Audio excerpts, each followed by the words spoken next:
Bonjour à tous, c'est Futuro. Aujourd'hui, on se retrouve pour notre huitième épisode déjà sur comment prendre Java. Aujourd'hui, on va voir les listes et les hashmaps.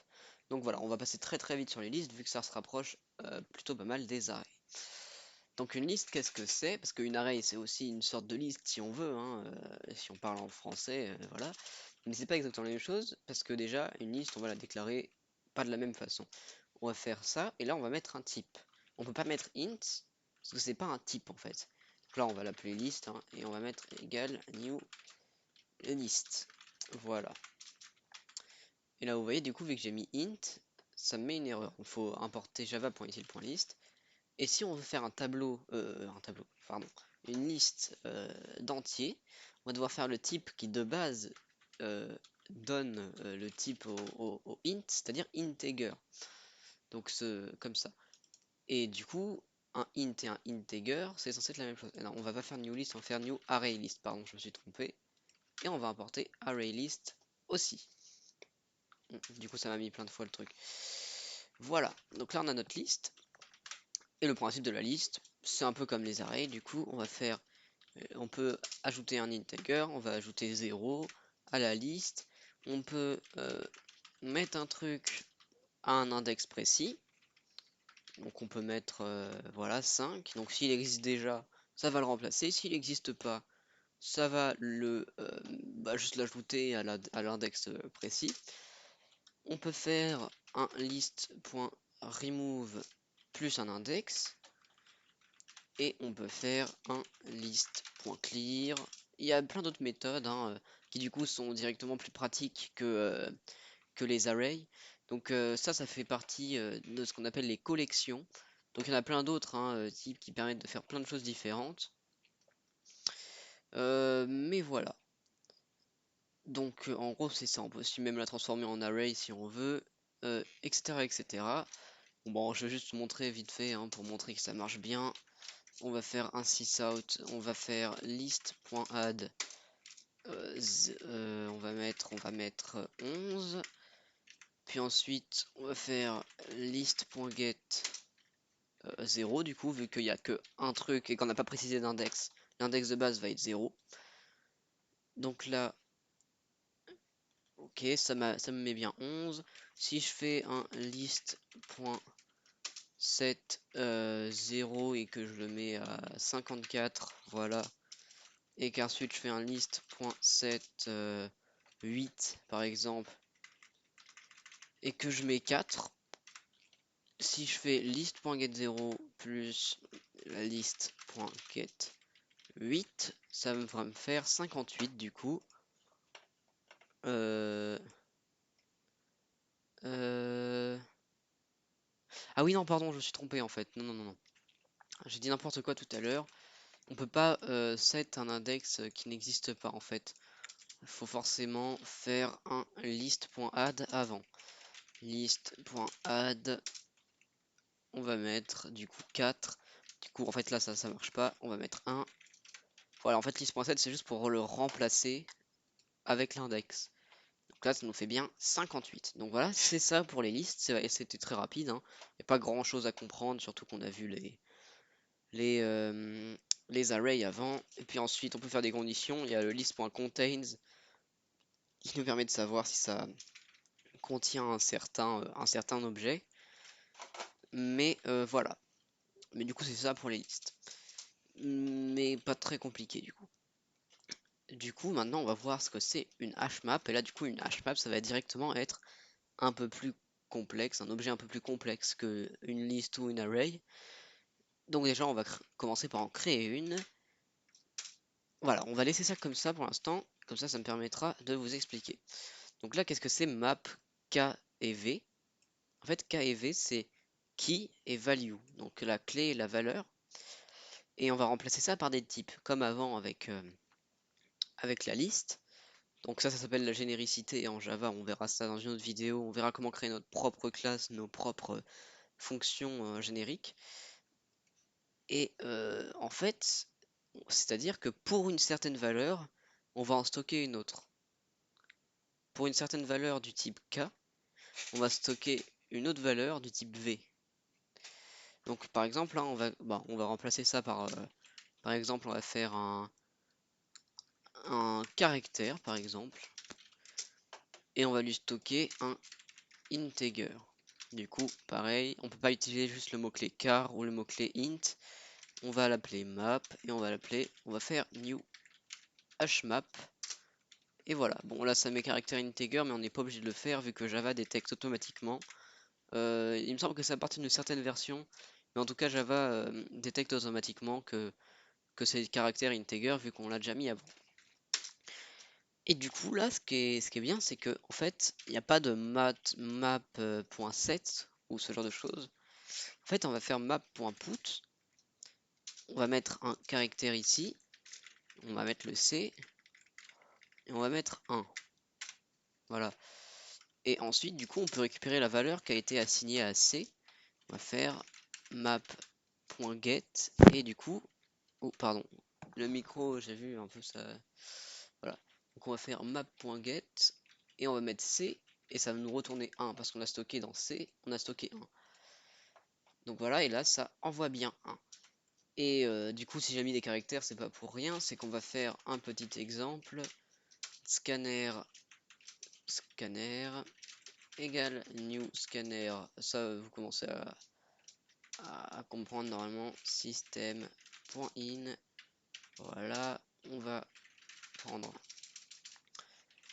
ça, string, on va l'appeler A hein, parce que j'ai pas d'idée, et scanner.next line. On va transformer ça en tableau de caractères. On va l'appeler AR, on va faire A.toCharArray. Donc je vous laisse un peu explorer les méthodes, mais de toute façon en fait on en utilisera au fur et à mesure des tutos, hein, des méthodes, des types primitifs, des méthodes de trucs comme ça. Et là du coup on va tout simplement faire une boucle, une boucle for each, voilà ça le fait automatiquement, parfait. Et là on va faire map.put du coup. On va mettre C, vu que ça va être notre caractère. Et là, on va mettre un truc un peu plus... voilà, on va reprendre map et on va faire get or default. Oula, pardon. Get or default. Et du coup, ça va être C. Et en fait, là, on va devoir rentrer une valeur par défaut si jamais il n'existe pas encore C. Du coup, on va mettre 0 et on va faire plus 1. Comme ça, en fait, ça nous permettra de compter le nombre de fois qu'il y a un même caractère dans une chaîne de caractères. S'il y en a pas, ça va me retourner 0, du coup ça va le mettre à 1. Et s'il y en a un, ça va prendre le nombre et ça va lui ajouter 1. Voilà, tout simple. Et ensuite, vous voyez normalement que si je fais ciseaux map, ah oui non, faut que je rentre quelque chose. Je vais mettre un truc exprès avec plusieurs caractères à certains moments. Ça me met le nombre de chaque caractère. Donc il y a 1 Q, 2 B, 2 S, 1 C, 11 D, 1 H et 2 J. Donc là, par exemple, du coup, pour chaque valeur, j'ai compté ça. Donc dans cet exemple, c'est pas forcément le truc le plus impactant du monde, mais du coup, on va continuer le jeu qu'on avait commencé il y a quelques vidéos dans la vidéo sur les classes. Et du coup, on va directement l'utiliser en fait. Donc vous pouvez quitter la vidéo maintenant si ça vous intéresse pas, mais du coup, c'est pour mieux comprendre directement. Donc on va aller dans notre classe game. Et à la fin de la dernière vidéo, j'avais fait 2 arrays pour stocker les joueurs et les ID. Mais du coup, maintenant, avec ce qu'on vient de faire, on peut directement le remplacer. Et on peut faire un public static final. Oula, j'ai mis public static final map. Et du coup, on va faire integer. Et pour chaque integer, on va stocker un player. Voilà. On va l'appeler player map. Et du coup, on va l'initialiser à new hmap. On peut retirer ça, pareil. Et voilà. Et du coup, ici, plutôt que de mettre 4 lignes, on peut juste faire player map .put p.getID p et playermap.put p2.getID et p2. Du coup, on peut retirer ça. D'ailleurs, j'ai vite fait remarquer qu'il y avait un truc que j'avais oublié de faire ici. C'est qu'il fallait d'abord, ensuite, avant de faire ça, en fait, on va faire, on va mettre l'ancienne case à 0. Parce que du coup, on bougeait, mais on mettait pas. Bon, on va l'appeler log2a. C'est pas très. Voilà. Et là, on va le mettre à 0. Pareil ici. Avant de bouger, on va faire log A. Bah attends, je vais juste appeler ça log B en fait. C'est pas très clair, on réarrangera ça plus tard. Mais du coup voilà, on va un peu espacer tout. Comme ça on voit un peu les différents endroits du code. Voilà. Ok. Et du coup ici, ce qu'on pourrait faire c'est if i. Attends. On pourrait faire if. Non, j'ai déjà marqué le if. Donc c'était notre player map. .containKey. Donc ça c'est une autre méthode. Et on va mettre i. Et ici, on va mettre un continue de base, hein, parce que du coup on ne voudra pas passer sur le truc en dessous. Et plutôt que de faire out plus égal i plus espace, on va faire out plus égal playermap.get i plus espace.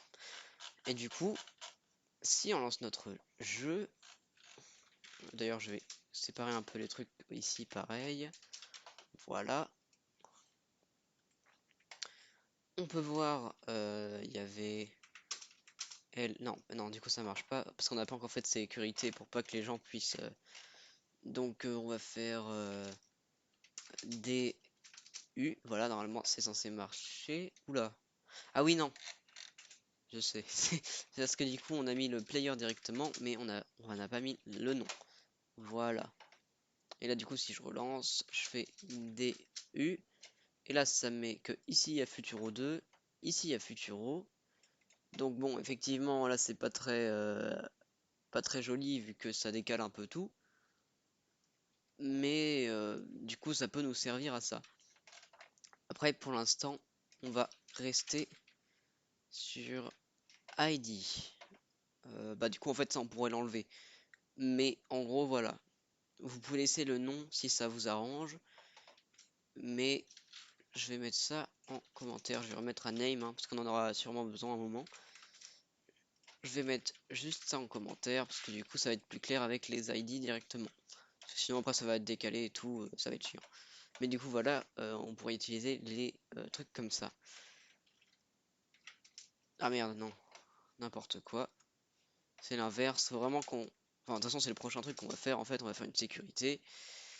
Du coup pareil, là si on fait DU, ça va les refaire descendre. Et puis avant ça laissait un 3 ici, et ça les remet à 0. Et là ça marche pas, je sais pas pourquoi. Ah, normal. Effectivement c'est normal, j'ai juste... voilà. J'ai juste mélangé les deux. Du coup là, si je mets D, si je mets U, si je mets D, si je mets U, ça marche bien. Donc on va faire un système de...